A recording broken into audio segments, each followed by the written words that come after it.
I told his pediatrician, I'm like, bruh, it's, you know, I know you said that they was gonna grow out of this, but it is above me now. Like, I don't know what to do. What's up, LK Clan? Y'all, we are running so behind. Today is, what's today? Wednesday? Today is Wednesday, and I just wanted to start this vlog off real quick. We have such a busy day today. We have Dallas's 5-year checkup, which has been delayed because we just changed pediatricians.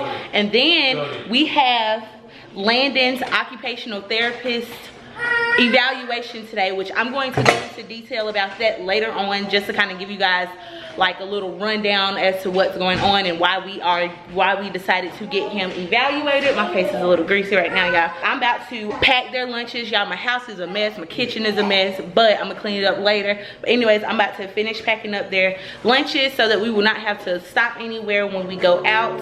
And yeah, let's get today started.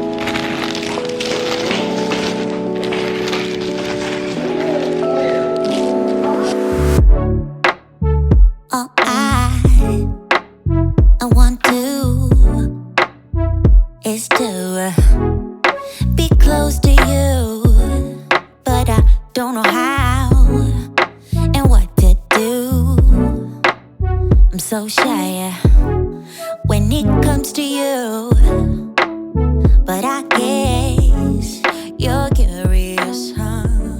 Lunches are packed. I just saved us about $12, $15, $20 by packing the kids' lunch before we leave the house. Mom hack.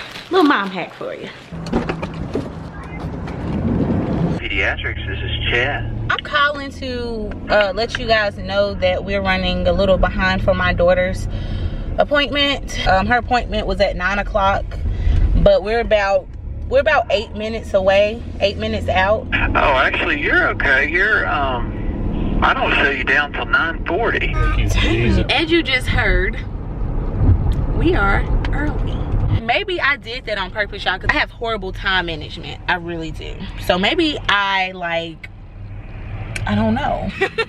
High five for accidentally being on time. No, we accidentally on time. I didn't show you guys this morning, but say hey, LK Clan. Hey, Clan. Landon has his OT eval today. Why is Landon getting an OT evaluation? I am just that mom that be like, oh, why they doing that? You know what I'm saying? Lewis did not think that Landon needed to be evaluated. And to be honest, guys, I want to get Cody evaluated too. Why? Maybe, we'll talk about it. Maybe Cody. You said maybe Cody? Maybe Cody. Let's start when Landon was born, okay? That's a good start because it gives them like a brief, you know, synopsis. I don't know what synopsis means. It just sounds like the appropriate term to go there. Synopsis. What's that? Synopsis. It sounds good, doesn't it? It sounds intelligent. She's going to her appointment with Daddy. But like I was saying, hold on. I need to feed Logan.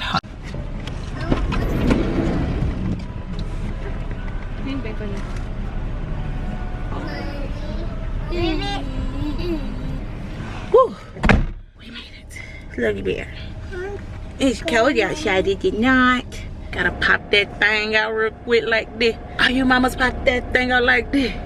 Feed your baby, don't stop, don't twitch. Just do it. Do it. Do it, do it, do it now. Do it. Feed that baby just like you should. Don't be ashamed, just feed your baby. Forget what people say, just feed your baby. Anyways, so like I was saying, guys, when Landon was born, he was born with a very rare defect, birth defect, called hypospadias. Like I said, if you want to know what that is, go do some research on Google. I personally don't think that it has anything to do with my suspicions, because Landon is he's a very funny kid. He talks, he laughs, he plays well with his siblings and stuff like that. We don't really do a lot of play dates or anything. Where do you see Daddy at? Where do you see Daddy at? I don't see daddy. Moving forward, to me it seemed like he was developing well. Landon was breastfed for about 4 months. I stopped breastfeeding after I found out that I was pregnant with the twins, because I didn't want my uterus to be contracting or anything like that, which could lead to preterm labor potentially. When it came time for Landon to start talking, Landon wasn't really talking very well at the expected age, I would say. Now, when you have multiple kids, it's really hard not to compare and contrast your kids' development and their different milestones and stuff like that. It is very hard not to do that. However, you guys know that my kids are very close in age. I have 5 kids, oldest being 5, youngest being 4 months, okay? So it's like, being that I've had all of our kids like in such close proximity, I don't even know if that's the proper term. I'm trying to sound intelligent today, you know what I'm saying? I really be like, okay, well, Dallas was doing this at this age. She was doing this, she was doing that. Why is Landon not? You know, why is Cody not? Why is Chloe doing this and he's not doing that? And I know we're told, you know, all kids are different, which is very, very, I'm gonna say that one more time, very true. However, I do believe that there is a spectrum a kid should be, like, they should be around certain, you know, they should be doing certain things or be close to doing it. But Landon, to me, in my humble opinion, I feel like Landon took a very long time to start talking, which would be considered a speech delay. I was just being told like, oh, he'll come along, he'll start talking, he'll do this, just give it some time. Landon will be 4 in March.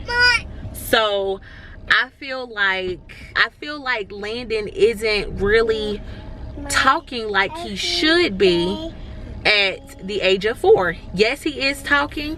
He does know how to express himself in a way that mommy and daddy understands. If he were to go in front of somebody else and say this, like Paw Patrol or something like that, they'll be like, what did he say? What did he say? What did he say? So, you know, that's a little red flag to me, saying that, okay, maybe he needs to be maybe his speech needs to be evaluated, which it is absolutely nothing wrong with getting your child evaluated for anything. Not only do I feel like his speech needs to be evaluated, because here I go comparing and contrasting. Chloe is 2 years old and she is one of the twins. Chloe talks, in my opinion, she talks better than Chloe. I mean, than Lord Jesus, I got 2 kids. In my opinion, she talks better and more fluently and more clearly than Landon does. It's just a little concerning, you know what I'm saying? The thing with these like different developments in children, the key to great progress is catching it early. Okay, so the earlier you catch it, the better. I'd rather go and they say, oh, he's fine, you know, just to have that, you know, peace of mind, like, okay, yeah, he's fine, you know, whatever, he's been evaluated by professionals. At least I can say I did what I needed to do to make sure, to ensure that, you know, my kids will have a bright future moving forward. When Landon was about I'd say he started doing this about 10 months or so, he, you know, like the little baby books, kid books, like the little cardboard books, he would put those in his mouth. He would put paper in his mouth. He would literally, like, if it's a receipt, and I know this sounds really nasty, but let it be a receipt from a store, or let it be one of those hard, thick baby books, he will literally sit there and nibble on it. Okay, so of course, me being the mother that I am, I brought that concern to their old pediatrician, and he was like, oh, that's fine, kids, they do that, you know, they'll grow out of it. Okay, so I'm not oblivious to the fact that kids put stuff in their mouth or whatever. I'm not naive to that. Kids learn the world through tasting it, but it's gotten to a point to where, you know, he's almost 4, he still hadn't grown out of that yet, and it's really concerning. Like, why is he eating paper? So moving forward, y'all are gonna mom shame. Landon started eating, are you ready? He started eating our walls last year. in our apartment. Our brand spanking new apartment, you guys. And no, we don't own it. We're just renting, but we pay a lot of money to rent there. And at that point, I was just like, what in the world? I was just like, what in the world? Why is he doing that? You know what I'm saying? This is their playroom. This is their room. And yeah, this literally started off right here. Like a little, I don't know how he even got to that point, guys, but yeah, it started off like as this little tiny section here, and then it got this big. You see, it's like really bad, guys, and I feel like any mother would be super concerned if their child was doing this. This is their closet. Their closet is messy because every time I clean their closet out, they pull clothes down. But this is their closet. And if you see, he's like went into, what is this stuff called? Like sheetrock. So yeah, it's pretty bad, you know? So now that he's 4 and he still has not grown out of that, it's just like, you know, what's going on? To me, it seems like it's getting worse.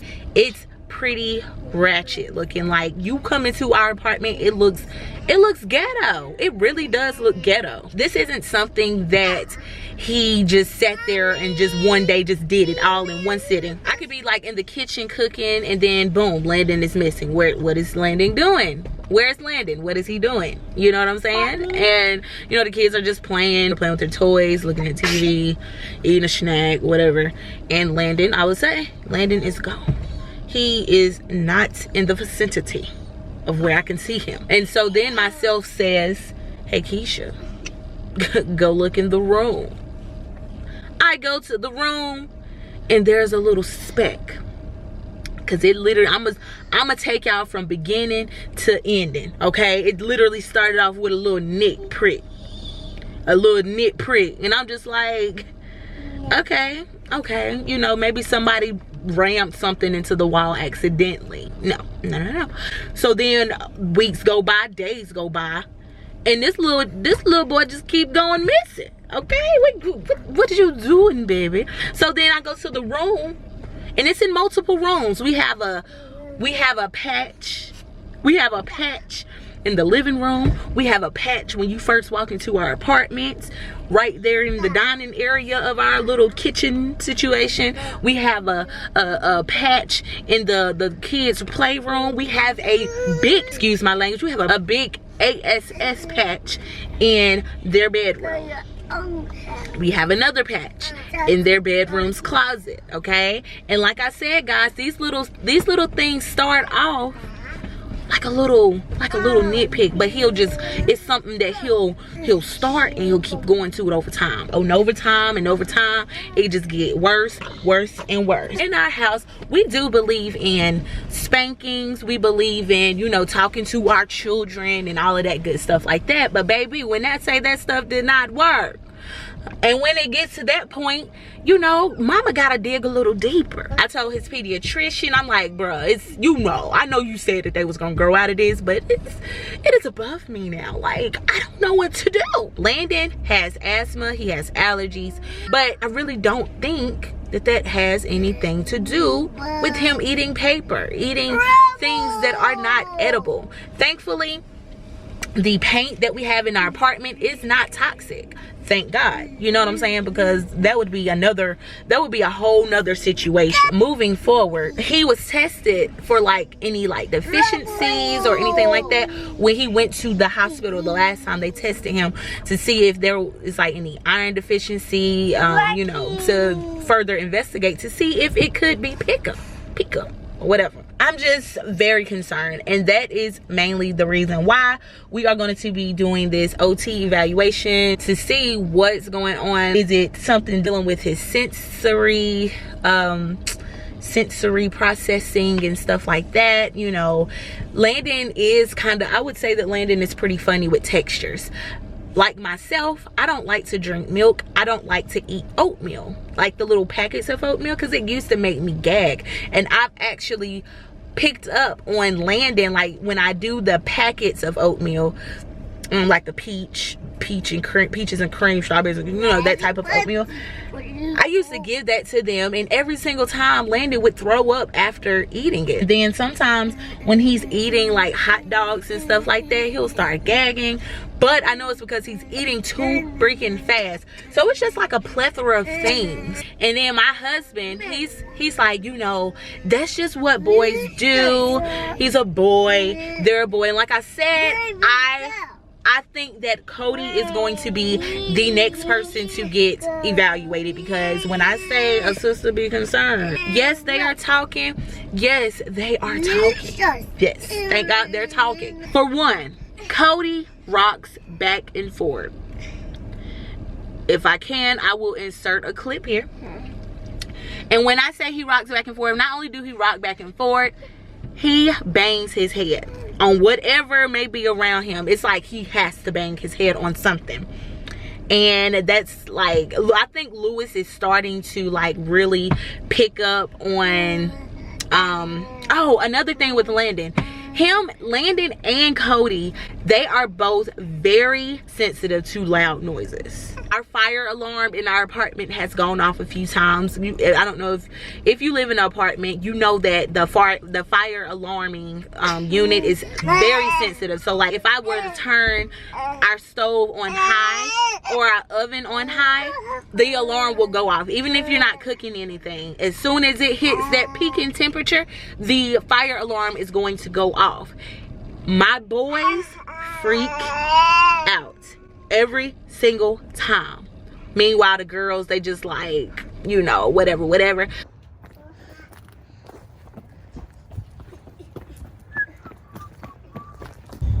Alright guys, so we just left the appointment. My husband did a horrible job with vlogging. Babe, I wanted you to vlog back there. Would you have vlogged?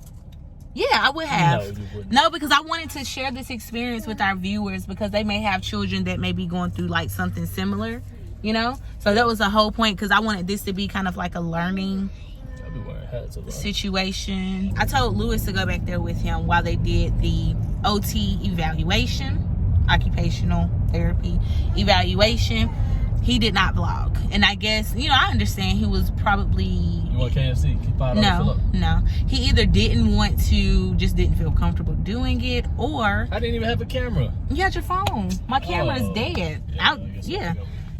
Oh, hush. Your little flat head. I'd say that the evaluation went really good. Do you want to tell them what happened? Because I didn't get to... I'm going to tell you what happened. Okay, so wait, let's do a expectation versus what really happened. What did you think you were gonna walk into? You think it was gonna be like a hospital setup or something? We took Landon to a place that made me really, really emotional because of some high red blood cell count. I think. Was it white? No, it was white blood. His white blood cells were a little elevated. Yeah, and so, you know. So now it's like automatically I think the places that she be trying to get him to go to are like just kind of like similar to that. But see, that wasn't even the thing. Let's back up. He's really sensitive, okay, when it comes to his boys. Let me retract. First of all, I didn't think that Landon needed therapy, okay? Or to be evaluated at all. The only reason I was like, okay, he can get evaluated because, you know, it didn't hurt. You know, it didn't hurt.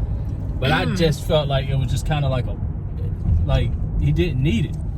I'm trying not to be biased because these are my boys, but I don't feel like he needed it. I didn't see anything that triggered me like, oh man, that's like really like. But you have to also understand, babe, that you're not at home with them as much. You are home a lot. You're home a lot, but you are not at home with them as much. Like when that whole wall picking, that really made me feel some type of way. Not because I was phased. You didn't get Dallas evaluated. She was licking walls. No, babe, I still have the footage from when Dallas was doing that, but it has never been as bad as what Landon is doing. I feel like everything could be normal. There's a normality to everything, but there's also an extreme to everything as well. So like you put two kids in a room and they could be doing the same thing, but one kid could be doing it on a different level. So basically what the woman was saying was that yes, he chews on books. Yes, he chews on different stuff. You know, I never questioned that he needs, you know, more time to academically progress, or like, you know what I'm saying, like get his letters and his words and knowing his birthday and his name. Yeah, he need help with that. Definitely. I don't deny that. And I work with that when it came to behavioral and like things where, you know, you would point out the fact that he like catch a temper tantrum if he, you know, had a hard time doing something. Like that never struck me like that, because I never had a problem with saying, Landon, stop doing that. And he would stop. Now he would more than likely go back to it, as I expect. But I never had a problem, and that's exactly what she said. She was like, you know, if you can tell him to take the book out of his mouth and stop chewing it, it's really no concern, because you just got to work with him on, this is not to chew on, this is to read. I really said the person that we really should get evaluated would be Cody, if anything. Yeah. But even still, when I told her the things that Cody does, she was just like, it just really may be a soothing thing more so than... She's saying to keep our eyes on it. But here's the thing, like, because Dr. Rubin told me that, you know, usually they're doing it, like she said, for soothing. It's like a soothing mechanism or whatever. But they usually grow out of it. Cody has been doing this since he was, what, 6 months? He's been doing it since he's only been doing it for a year and a half. He's only 2. So that's like an only situation. 3. That's not like a dang. You still doing that, bro? That ain't okay. I'd rather get them evaluated and get, you know, a peace of mind. You know what I'm saying? As their mother, versus not get them evaluated and find out later on that something was in fact going on with them. You know what I'm saying? So that's all I wanted to do. I can hear music grow louder, top going down while we're riding. Nothing like us, babe. We be